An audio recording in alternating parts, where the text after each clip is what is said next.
오늘 이제 종말론 강화의 마지막 부분을 살펴보도록 하겠습니다. 이것은 인자의 다시 오심 혹은 재림, 그 다음에 전문 용어로는 파루시아라고 얘기들을 합니다.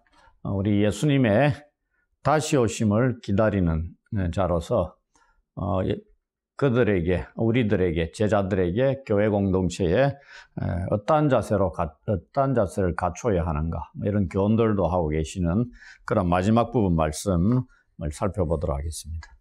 여전히 이 마가복음 13장은 해석하기가 어렵습니다.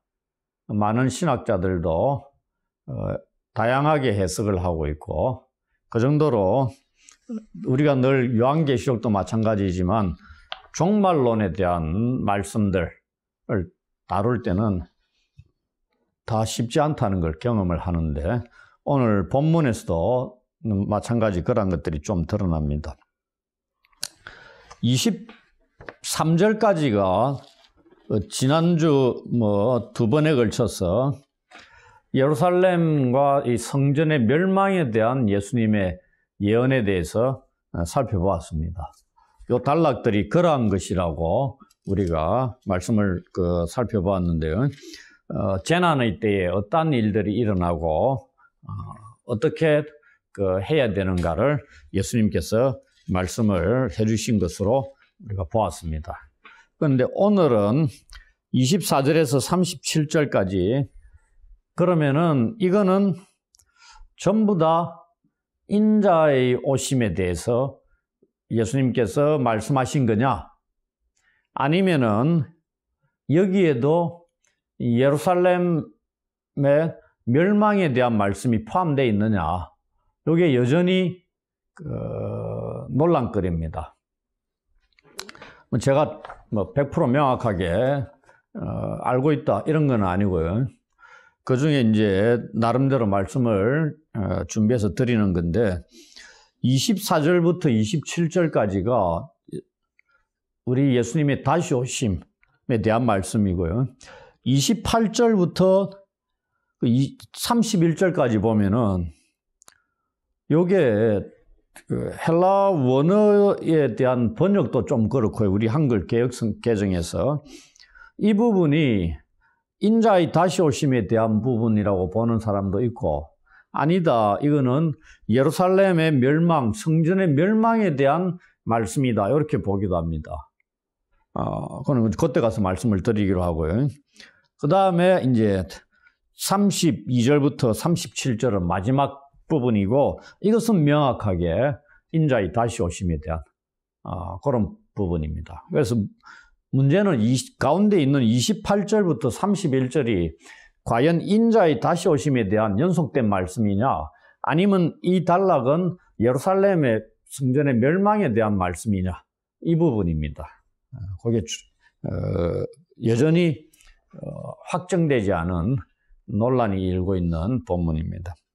먼저 24절에서 27절 보시면은, 이것은 우리 예수님 다시 오실 인자이신 예수님 다시 오심에 대한 말씀으로 얘기들을 합니다. 거기에 24절부터 25절에 보면은 인자가 오실 때 그 우주적인 재앙들이 있을 것이다, 이런 말씀이 있고요. 26절부터 27절에는 인자가 오실 때 어떠한 현상들이 일어나고 인자의 오심의 목적이 무엇인가를 우리한테 알려주고 있는 그런 내용들입니다. 여기에 이제 첫 구절이 그때에 이렇게 돼 있잖아요. 그때에 하니까 이 그때가 우리가 마가복음 13장이 AD 70년 예루살렘의 멸망에 대한 말씀을 하고 있는데, 이 그때에 이런 게 굉장히 많이 나오죠. 이 말은 뭐냐면은 이 시간적인 흐름에 대한 그런 뉘앙스를 풍기는 용어거든요. 그렇다 그러면은 23절까지가 예루살렘 멸망이면은 24절에 인자의 다시 오심에 대해서 말씀한다면은 23절과 24절 사이에 수천 년의 갭이 있어야 되지 않느냐. 지금 2000년이 흘렀으니까 그런데 바로 그때에 하면서 이 그때는 무슨 때요? 23절까지 일어난 예루살렘 멸망의 징조들이 일어났던 그때입니다. 이 용어가 그런 의미거든요. 그럼 그때에 인자가 오시느냐, 인자가 오시는 징조가 바로 연결해가 일어나고 있는 것으로 표현을 하고 있잖아요. 그래서 어렵다는 얘기입니다. 그러면은 24절은 인자의 오심의 때고 23절까지는 예루살렘 멸망에 대한 때라 그러면은 이 그때로 해가지고 시간적으로 연결해가 말을 할 수 있느냐? 사이가 벌써 2000년이라는 그 갭이 있는데 이렇게 얘기하는 거죠. 근데 이 마가는 그런 시간적인 흐름에 대해서 정확하게 칼로 무 자르듯이 명확하게 표현을 안 하고 느슨하게 시간적인 흐름을 두고 있다. 이렇게 얘기도 합니다. 그러니 우리가 23절이 AD 70년에 대한 말씀이다. 그럼 24절은 인자에 오시면 아직도 이루어지지 않은 때니까 틀리지 않았느냐. 그게 아니고요. 이 그때에 이런 용어들을 가지고 쓴다고 해서 어제 딱 하고 일어나가지고 그때 하면 바로 오늘이 오는갑다. 이렇게 볼 필요는 없다. 이렇게 얘기도 합니다. 그러니까 일차적으로 또 해석하는 게 너무 어렵고요. 그런데 이 내용은 인자의 오심에 대한 내용입니다. 그래서 혹자는 그게 아니다. 23절까지 예루살렘 멸망이지 않느냐. 그럼 28절 이것도 무화과나무 비유는 예루살렘에 올라가기 전에 예수님이 무화과나무를 저주하고 그런 것이 있었을 때 예루살렘에 대한 성전 체제, 그 다음에 유대교나 이런 걸 잘못된 심판에 대한 말씀이고, 그러니 동일하게 이것은 AD 70년 그 사건을 두고 전부 다가 그렇게 예언하신 말씀이다. 이렇게 보기도 하고요. 아니다. 둘로 나눠져 있다. 근데 저는 일단 나눠져 있는 걸로 봅니다. 전부 다 하나로 얘기하는 건 아니고요. 지난주에도 말씀드렸듯이 AD 70년에 예루살렘의 멸망 이후에 1945년입니까? 그때까지 이스라엘 민족이 나라를 잃은 상태에서 전 세계에 흩어져 살았습니다. 그러니 그 멸망의 때가, 예루살렘의 멸망이 전쟁 한번 쳐가지고 잠시 도시를 빼앗긴 이런 게 아니고 전무후무한 사건으로 기록이 되어 있는 겁니다. 그것을 예수님이 무엇을 빗대어 말씀하시느냐? 인자의 오심의 때.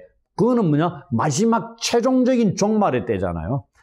그리고 AD 70년에 유대인 그 예루살렘 멸망은 엄청난 마지막 최종적인 종말의 때와 견줄 만큼 이스라엘 민족 역사에 있어서 엄청난 종말적인 사건으로 그려지고 있는 겁니다.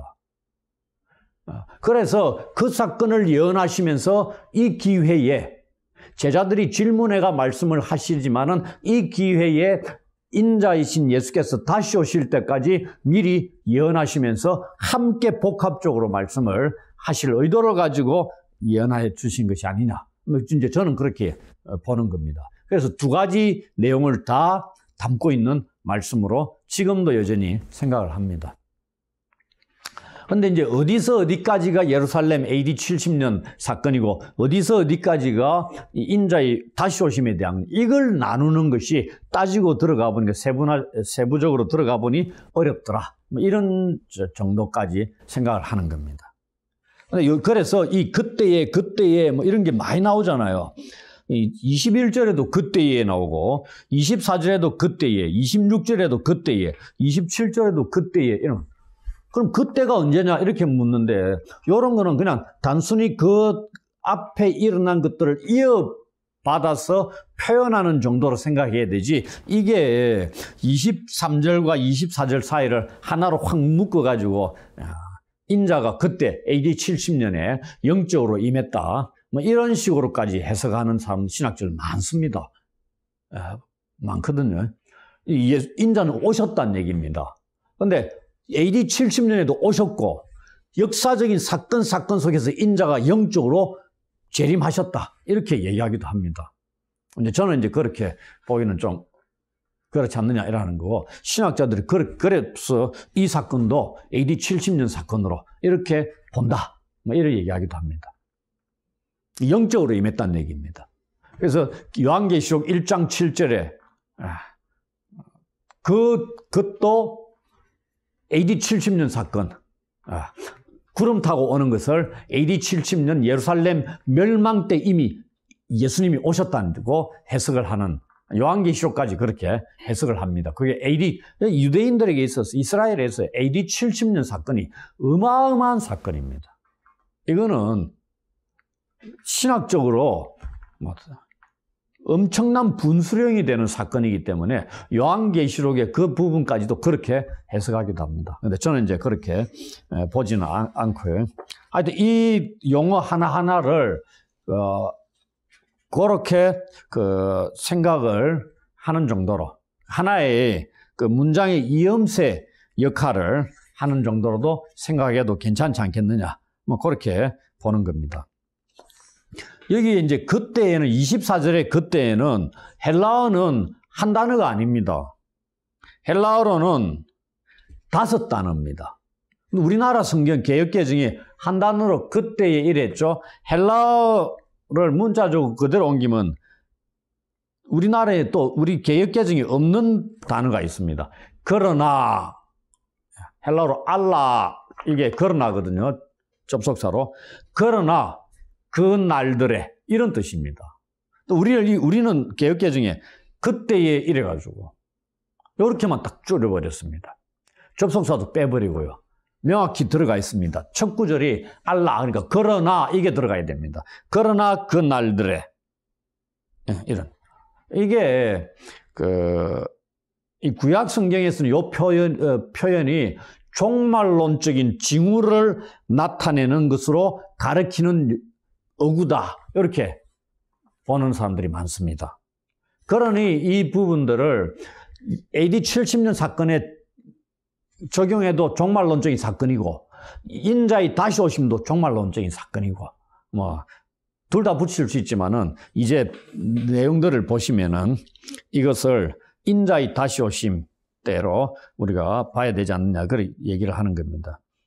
그리고 이제 24절에 보시면 그 환난 후 해가 어두워지며 달이 빛을 내지 아니하며, 이 환난이라는 게 앞에 얘기했던 예루살렘 멸망과 관련된 환난입니다.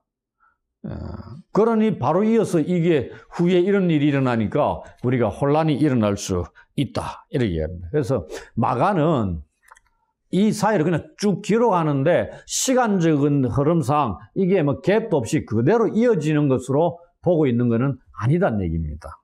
그렇게 좀 느슨하게 얘기를 하고 있는 그런 것으로 봅니다. 해가 어두워지고 달이 빛을 내지 아니하고 뭐 이런 얘기하죠. 이걸 이제 혹자는 어떻게 보냐면은 해와 달이 천지 창조 때 몇째 날에 만들어졌습니까? 예? 어떻게 알아요? 빛, 국물, 해.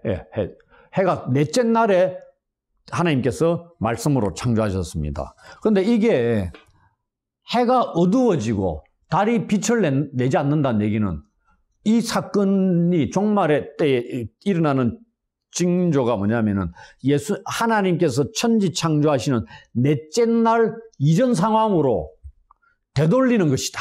이 재난이. 이렇게 표현하기도 합니다. 어찌 보면 멋들어진 표현이죠. 그 창조 이전에 혼돈의 상태로 돌아가게끔 하는 그러한 현상이 일어나고 있다. 이렇게 얘기한다는 얘기입니다. 그리고 별들이 하늘에서 떨어지고 하늘에 있는 권능들이 흔들린다, 요동친다는 얘기입니다. 흔들린다는 건 요동치는 거거든요.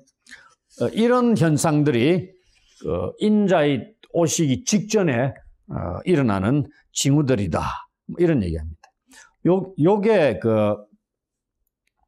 계시록 6장 13절에 보면은 비슷한 표현이 나옵니다.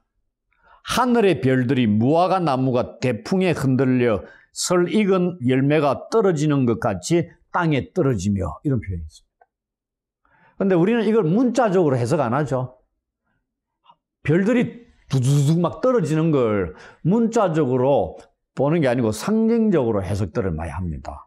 그럼 이게 무슨 의미냐? 뭐 이제 그런 것들을 얘기하는 거죠.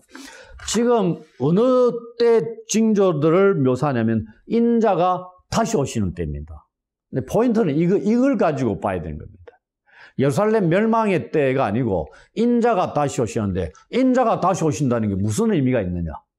굉장히 우리들한테 슬픔에 겨운 사건이냐?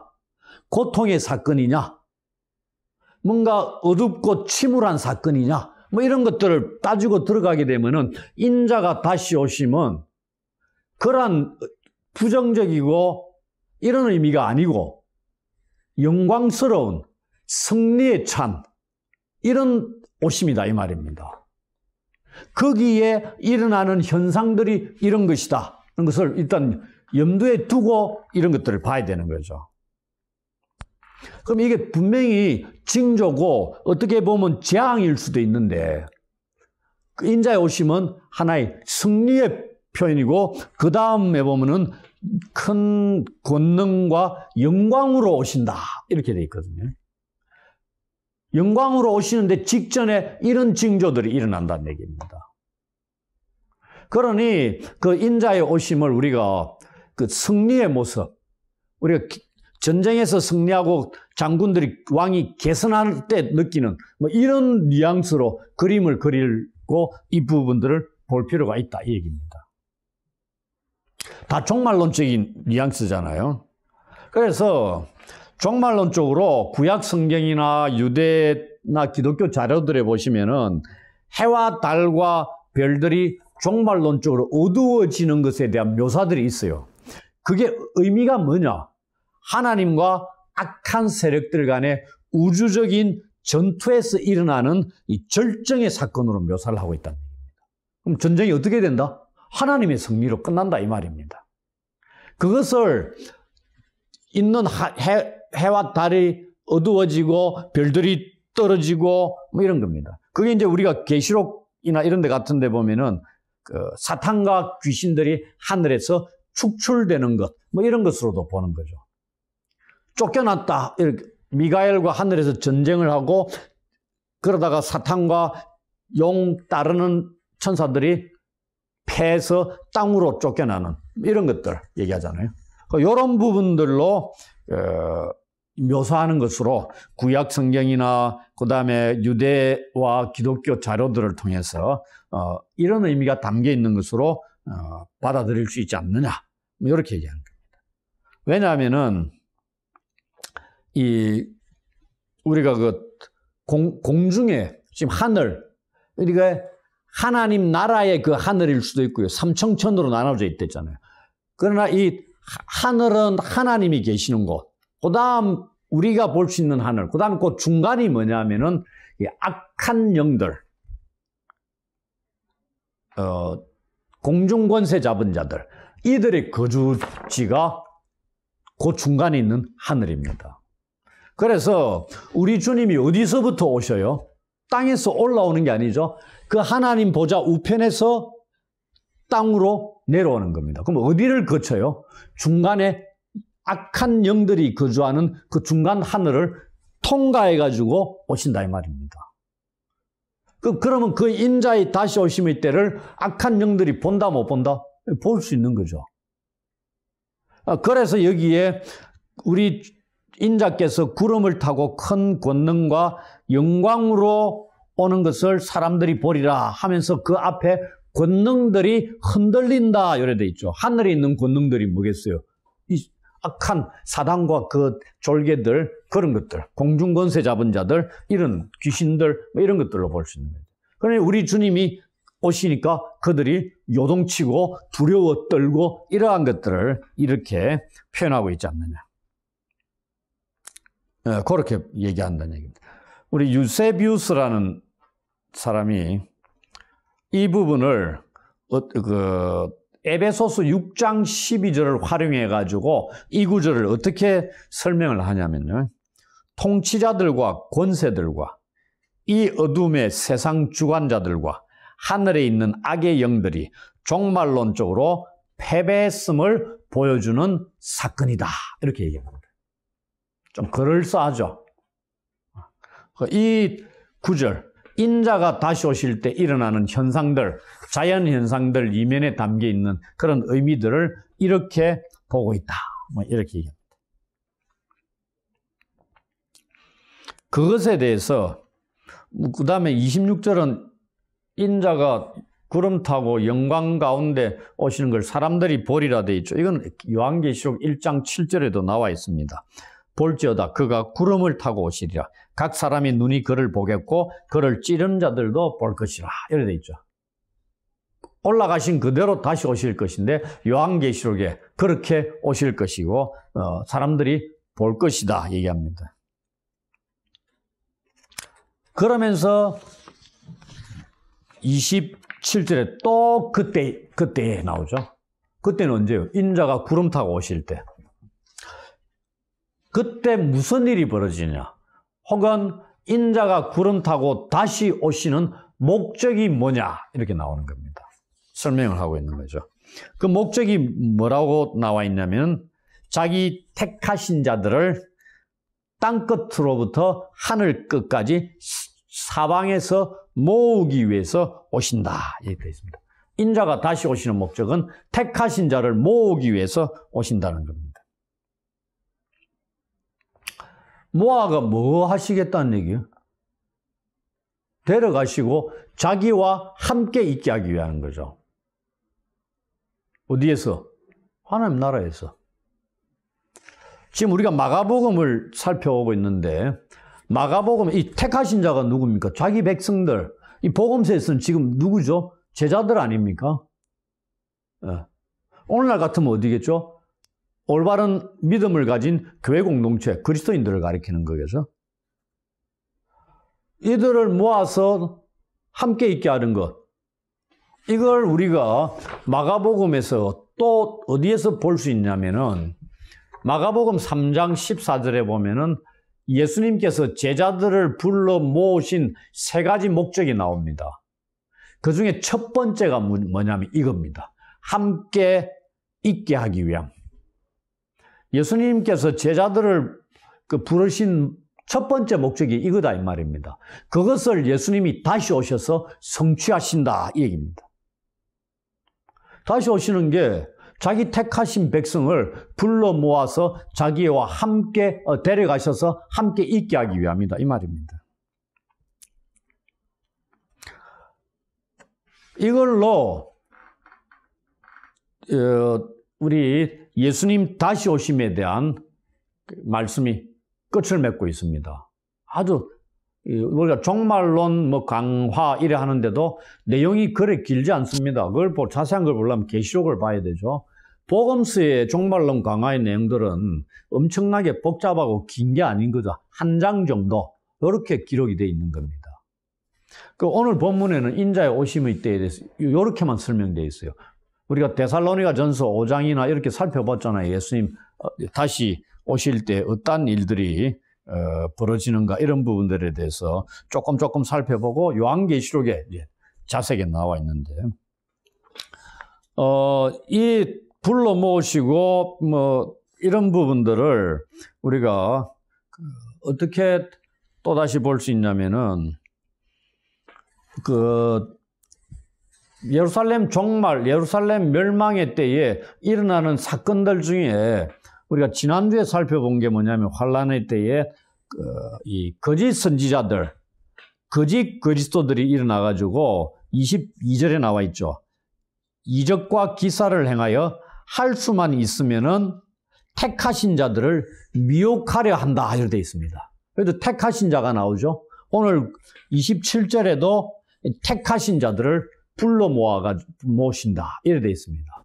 그러니 이 행위가 예수께서 다시 오셔가 불러 모으시고 데려가시는 행위는 이 땅에 있는 자기 택하신 자들을 거짓 선지자들과 거짓 그리스도들이 할 수만 있으면 어쩌든든 미혹해가지고 무너뜨리고 믿음을 떠나게 만들려고 하는 그러한 시도, 그러한 행위들을 다 깨트리신다 이 말입니다.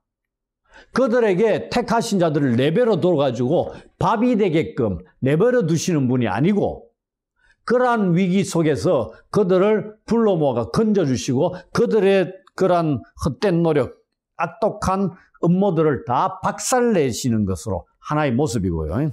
또 하나는 흩어진 하나님의 백성 전 세계 사방에서 다 불러 모으신다는 것이 이미 구약에 예언된 행위들입니다.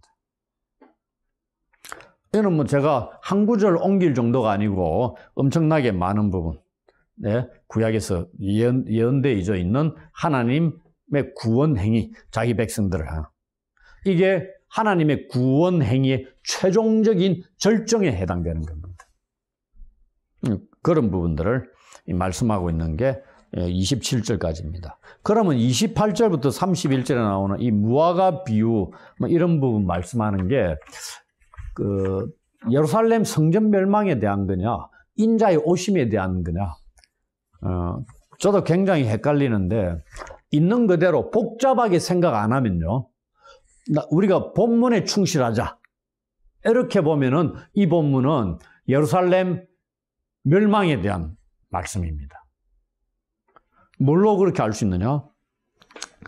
무화과 나무를 비유로 들고 있죠. 그 비유는 이미 예수님께서 그 무화과 나무 비유에 대해서는 이전에 말씀을 이미 하셨습니다. 예루살렘으로 올라가시면서 11장 부분을 보면은 뭔가 예루살렘에 올라오시고 난 뒤에 그 무화과 나무에서 뭔가 열매를 얻으려고 했다가 열매가 없고 잎만 무성하게 있으니까 예수님이 저주를 퍼붓습니다. 그리고 그 다음날 딱 보니까 제자들이 완전 다 말라, 뿌리까지 다 말라버렸어요. 그 사이에 뭐가 있었다? 예루살렘 성전에 들어가가지고 상을 뒤집어 엎어버리는 이런 사건이 기록이 되어 있습니다. 그래서 무화과 나무가 이스라엘을 상징하면서 이스라엘의 열매 없는 성전 체제로 대표되는 이스라엘의 열매 없음, 하나님 앞에 아무런 쓸모가 없음, 뭐 이런 부분들을 드러내 보여주는 그 예언자적인 행위였다는 얘기입니다. 무화과 나무를 저주하시는 게. 무화과 나무에 또 말씀하니까 우리가 마가복음만 보더라도 11장 그 부분으로 돌아가서 보면은 이거는 종말의 때에 대한 것을 볼 수도 있겠지만은 예루살렘 멸망에 대한, 성전 멸망에 대한 말씀으로 보는 것도 타당하지 않느냐, 이렇게 생각을 할 수 있는 겁니다. 그러면서 또 하나가 뭐냐면은 이런 일, 29절에 우리 한글 성경이 좀 그런데 29절에 보면은 이런 일이 나오죠. 그다음 30절에 이 일이 나오죠. 29절에 이런 일과 30절에 이 일이 4절에 보면 똑같이 나옵니다. 4절에 제자들이 예수님께 질문을 던지는데 우리에게 이르소서 어느 때에 이런 일이 있겠사오며 이 모든 일이 이루어지라 할 때, 이 두 가지 용어가 이 29절 이런 일과 30절의 이 일이 다 이 용어와 헬라어가 똑같습니다. 헬라어가 이런 일이 4절의 앞부분에 나오는 이런 일이 29절에 이런 일이고요. 4절의 뒷부분에 나오는 이 모든 일이 30절에 이 일이 다 여기에 해당되는 헬라어입니다. 똑같은 단어가 나오잖아요. 그러면서 4절에 이거는 뭐에 대한 질문입니까? 성전을 바라보고 하는 질문이거든요. 그러면서 이 질문에 답을 하시면서 예수님이 예루살렘 성전의 멸망에 대해서 예언을 하시는 겁니다. 그래서 이 두 가지만 보더라도 이 28절부터 31절까지는 예루살렘 성전에 대한 말씀이다, 이렇게 볼 수 있는 거다는 얘기입니다. 그 다음에 또 하나 29절에 그러면 이건 어떻게 되느냐, 이런 일이 일어나는 것을 보면 이런 일을 예루살렘 멸망에 일어나는 전에 일어나는 징조들, 사건들로 보면은 인자가 가까이, 여기에 인자가 등장하는데 이 인자는 24절부터 27절에 재림과 관련된 요 인자와 동일 인물이지 않느냐. 그럼 이 인자, 이 다시 오심에 대한 연결된 부분이 아니냐, 이렇게 얘기하는데 헬라어에는 29절 인자가 없습니다. 여기에 작은 성경 밑부분에 뭐 설명이 돼 있을지 모르지만은 인자 앞에 숫자 2가 적혀 있죠. 그러면서 밑으로 조그만한 글씨 보면 또는 해가 뭐라 돼 있어요? 때가 돼 있습니다. 인칭대명사 인자라는 표현이 없다는 얘기입니다. 근데 우리는 여기에 왜 그러면 인자로 요 때에 대한 것을 인자로 번역했느냐? 문 앞에 서 있는데 이게 때가 문 앞에 서 있다는 표현보다는 인자인 사람이 문 앞에 서 있다고 해석하는 것이 훨씬 그럴싸하지 않느냐? 그런 의도로 이 인자를 썼을 것이다. 이렇게 보기도 한다는 얘기입니다. 그런데 원래는 뭐? 때다는 얘기입니다. 때. 때가 문 앞에 가까이 왔다. 회개하라, 천국이 가까웠다. 하나님 나라가 가까이 왔다. 뭐 이런 얘기도 하잖아요. 뭐 요한계시록 3장 20절에는 우리 주님께서 문 앞에 서 계신다. 이렇게 하기도 하는데 여기에서는 그렇기 때문에 인자로 해석도 했는데 때로 볼 수도 있다. 사람이 아니고요. 그렇다 그러면 29절은 그런 예루살렘 멸망의 때 이렇게 해석을 할 수도 있다. 뭐 이런 내용입니다. 그러면 또 30절에 뭐가 나오냐면 또 해석하기가 골치 아픈 게 이 세대가 지나가기 전에 이 일이 다 이루어지리라 이래 하잖아요. 만약에 이게 인자의 오심의 때다 이렇게 생각해요. 그러면은 이 세대가 지나간다는데 지금 예수님이 말씀하시고 있잖아요. 말씀하시고 있는데 이 세대는 마가복음에 3번이나 나옵니다. 요거 본문 빼고 3번 나오는데 전부 다 뭘 지칭하냐면은 예수님 당대의 사람들을 가리켰습니다. 그러면 당대의 사람들이 다 죽기 전에 인자가 오실 것이다. 인류의 종말이 임할 거다 이 말입니다. 근데 왔어요? 안 왔잖아요. 그래서 사람들이 이거는 AD 70년 예루살렘 멸망의 때로 전부 다 해석을 다 하는 경우도 있다 이 말입니다. 그런데 요 단락은 예루살렘 멸망과 관련되고 이 세대는 성경에서는 한 세대를 40년 정도로 봅니다. 그런데 지금 예수님 말씀하실 때가 몇 년? AD 30년 언저리죠. 그리고 예루살렘 멸망이 언제요? AD 70년. 그럼 몇 년이 지난 뒤에? 40년이 흐른 뒤에 이루어집니다. 그러니 이 세대가 다 죽기 전에, 다 지나가기 전에 이 말이 성취될 것이다. 확실하게 여기에 31절에 보시면 천지는 없어지겠으나 내 말은 없어지지 아니하리라. 천지가 없어진다는 얘기가 아니고요. 예수님이 예언하신 이 말씀이 명확하게 성취될 것이라는 것, 확실성에 대한 것 말씀하고 있다. 이렇게 볼 수 있습니다. 그 말은 AD 70년에 일어날 사건이 빼도 박도 안 하고 정확하게 일어날 것이라는 얘기입니다. 그걸 누가 말씀하셨다? 예수님께서 말씀을 하셨다. 30절에 보시면은 내가 진실로 돼 있죠. 진실로는 아멘입니다. 헬라어로. 그 뒤에 그 예수님이 아멘하고 하신 말씀은 뭐다? 그 뒤에 하신 말씀은 100% 진리고 성취될 것이다. 이 얘기입니다. 아무렇게나 예수님이 진실로 갖다 붙이지 않으셨다는 얘기입니다. 아멘이라는 진실로라는 것은 그 뒤에 나오는 말씀이 명확하게 성취될 것이라는 걸 알려주고 있는 겁니다. 참되다는 것. 그래서 이 세대가 지나가기 전에 반드시 이루어지고 성취될 것이라는 것을 알려주고 있는 것. 그렇다 그러면은 이 몇 가지, 서너 가지 그 설명들을 보면은 이 단락은 예루살렘 멸망에 대한 말씀으로 받아들여도 뭐 좋지 않느냐. 이렇게 생각할 수 있다. 이 말입니다. 반대로 생각하는 사람들은 또 나름대로 근거들을 제시하는데, 그리고 이제 32절부터 37절까지는 마지막 인자의 오심에 대해서 알려주고 있는 내용입니다. 핵심은 깨어 있어라. 인자가 다시 오실 텐데 제자들에게 혹은 당시 교회 공동체, 그 다음에 2000년 오고 오는 모든 시대의 교회 공동체 구성원들이 던지는 메시지 단 한마디, 뭐 깨어 있어라. 이 짧은 단락에 깨어 있어가 몇 번 나와요? 4번이나 나옵니다. 33절, 34절, 35절, 37절. 4회나 나오는 깨어 있어라가 당연히 핵심 중에 핵심입니다. 그러면은 마지막 인자의 재림을 기다리는 자세가 뭐여야 된다? 깨어 있어라. 반대말이 뭐죠? 자고 있음이죠. 네, 그겁니다. 우리의 자세는 깨어 있는 겁니다. 그게 뭐냐? 이 깨어 있으라는 게 그 33절에는 먼저 나오고 34절, 35절, 34절부터 끝까지가 깨어 있으라가 3번 나오죠.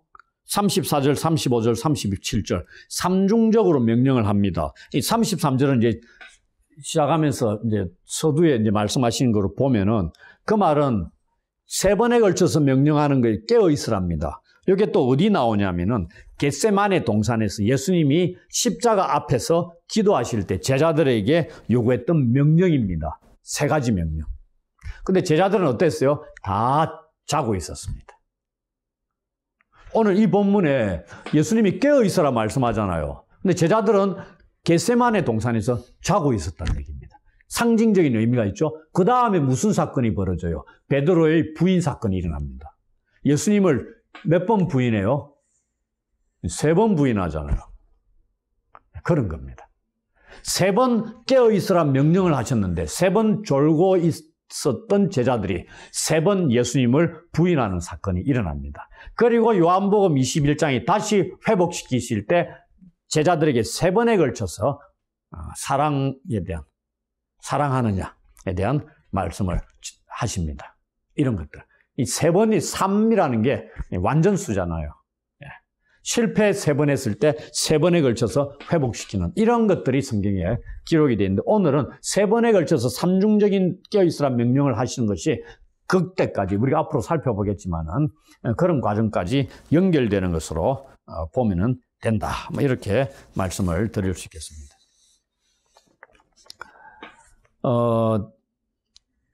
이 깨어있어라 하시면서 예수님께서 그 34절에 문지기 비유를 하십니다. 여기에 보면은 성경을 세밀하게 보라고 말씀드렸는데 34절에 누구누구가 나오면 종들도 나오고요. 문지기도 나옵니다. 그렇죠? 우리는 오늘날 같으면 문 열고 내가 외출할 때 어떻게 해요? 그냥 문만 닫으면 저절로 탁 잡기가 내가 올 때 어떻게 해요? 쭉 도어락 올리가 뚝뚝뚝 누르면 내가 문 열고 들어옵니다. 근데 이 당시는 어떻게 돼요? 내가 똑똑똑 눌러가지고 들어올 수 있는 게 아니고 안에서 열어줘야만이 들어올 수 있는 겁니다. 그러니 여기 종들에게 권한을 맡기고 일들도 맡겼고 그 다음에 문지기에게 명령을 합니다. 우리는 일반적으로 종들 이런 얘기도 하는데 여기는 종들에게 명령한 게 아니고 문지기에게 깨어있으라 얘기합니다. 그럼 문지기가 무슨 역할을 한다? 주인이 돌아올 때 문을 열어주는 역할을 하는 겁니다. 그러면서 제자들에게 가르쳐서 누구다? 문지기와 같은 임무를 맡겼다. 이게 종들이 아니고요. 종들은 집안에서 그냥 일을 하는 거고 문을 열어주는 책임은 문지기에게 있는 겁니다. 문지기의 역할이 뭐다? 깨어있는 겁니다. 그래서 오늘날 예수님 다시 오실 때 깨어있어야 될 책임이 주어진 것은 문지기와 같은 그리스도인들에게 얘기하는 겁니다. 어째 보면 종들과 대비되는 또 다른 책임을 지닌 존재들로 볼 수도 있는데 교회의 중직자들로 볼 수도 있겠지만은 꼭 그런 건 아니죠. 이 37절에 보시면 깨어있으라 내가 너희에게 하는 이 말은 모든 사람에게 하는 말이다. 이랍니다. 일부 계층에게 하는 게 아니고 지도자들에게만 주시는 말씀이 아니고요. 예수님 다시 오시는데 목사들만 장로들만 맞이하게 되고 일반 성도들, 어린아이들, 할머니들, 노약자들, 약자들은 자고 있으면 됩니까? 아니죠. 모든 자들이 깨어 있어야 됩니다. 그런 것으로 보셔야 됩니다. 그래서 깨어 있는다는 것은 주인이 언제 올 줄 모릅니다. 그래서 말씀하는 거잖아요. 주인이 갔다가 타국으로 갔다 됐습니다. 그럼 타국으로 다른 나라에 갔으니까 돌아올 때가 좀 걸립니다. 오늘 갔는데 내일 온다. 이런 건 잘 아니죠. 근데 문제는 언제 올 줄 모릅니다. 그러니까 깨어있어라. 내가 그냥 오기는 온다는 얘기입니다. 근데 어느 날 갑자기 타 왔는데 문지기가 자고 있으면 안 되잖아요. 늘 주인이 언제 오든지 문지기는 근무 중이어야 된다는 얘기입니다. 당연하잖아요. 그걸 그 다음에 왜냐하면 내가 언제 올지 너한테 안 알린다 이 말입니다. 전화로 오늘 같은 휴대폰으로 알리고 이런 거 안 한다는 얘기입니다. 그냥 주인이 오고 싶으면 오는 거다는 얘기죠. 그런데 문지기는 항상 근무 중이어야 되는 겁니다. 그런데 문제는 대낮에는 관계없는데 여기 보시면은 35절에 낮에 대한 말씀이 없습니다. 이게 저물 때, 밤중, 다굴 때, 새벽 이거는 유대인들이 밤을 세 등분할 때도 있고 네 등분할 때도 있습니다. 네 등분하는 것은 로마의 체계에 기준해 가지고 자기들이 하는 겁니다. 그러면은 밤이 언제부터 시작되죠? 저녁이 오후 6시부터 시작되잖아요. 그 다음날 새벽 6시까지입니다. 12시간을 4등분하면은 그걸 보시면 됩니다. 그러면은 한 등분마다 언제 되죠? 3시간씩. 그래서 요게 저물 때는 언제죠? 6시부터 9시. 그 다음에 밤중은 9시부터 12시. 그 다음에 닭울 때는 12시부터 3시. 그 다음에 새벽은 3시부터 6시. 이렇게 구별이 되는 겁니다. 그 사이에 이렇게 또 이 네 등분으로 나눴다는 얘기예요. 요 사이에 오는 겁니다. 주인이. 아니, 낮에 오시면 되지, 내가 일하고 있을 때. 근데 이래 되는데, 성경에 다른 데 보면은 예수님이 데살로니가전서 5장 2절에 어떻게 오시냐면, 주의 날이 밤에 도둑같이 임한다 되어 있습니다. 도둑이 대낮에 그냥 옵니까? 뭐 올 수도 있지만은, 성경에 그는 상식적으로는 낮에 오는 게 아니고 밤에 옵니다. 그래서 이 주의 날은 반드시 도둑같이 온다고 바울이 말씀하고 있어요. 그 말은 왜 밤에 온다고 표현하겠어요? 자고 있는 거하고 대비가 되는 겁니다. 사람들 밤에 뭐해요? 자잖아요. 흥청망청 먹고 마실 때도 있고, 그 다음에 육체적인 정욕을 쫓아 행할 때도 있고, 멀쩡한 대낮에 오늘날 같은 거 한 사람도 있지만 대부분 안 좋은 어둠의 일들은 밤에 많이 하잖아요. 그러한 밤에 악을 행하고 악한 일들을 하고 혹은 자고 있을 때나 이럴 때 온다 이 말입니다. 그러니 너희들은 그러한 상황 속에, 시대적인 상황 속에 어떻게 해라? 깨어있으라 이 말입니다. 그러면 구별이 되어 있어야 된다는 얘기입니다. 하나님의 백성들, 택한 자들은 구별되어 있어야 됩니다. 딱 보면 알죠? 남들 다 자고 있고 흥청망청 악과 동침하고 있고, 그런데 깨어있는 자들 딱 보면 택한 자들이구나. 명확하게 구별이 되는 거죠. 그 세상 속에 있는 그리스도인들이 세상 사람들과 섞여 있는데 명확하게 표가 나야 된다. 티가 나야 된다는 얘기입니다. 이 말씀은. 그렇게 존재하면서 살아가야 되고 주님 오실 때를 대비하고 있어야 된다. 이 얘기죠. 예수님께서 하시는 말씀이 그겁니다. 그래서 언제든지 오시면 문을 열어줄 채비를 하고 있고 근무 중에 있어야 된다. 그런 자세로 있어야 된다. 이런 얘기죠. 이게 일부 개개인들에게 주시는 말씀이 아니고 모든 그리스도인들에게 해당되는 말씀이다. 이 얘기입니다. 우리는 이로써 이제 마가복음 13장 예수님의 종말론 강화에 대한 말씀을 세 번에 걸쳐서 다 살펴보았습니다. 예루살렘 성전에 대한 이 제자들의 질문으로 시작해서 예수님께서 성전이 멸망될 것에 대해서 여러 가지 가르침을 주셨죠.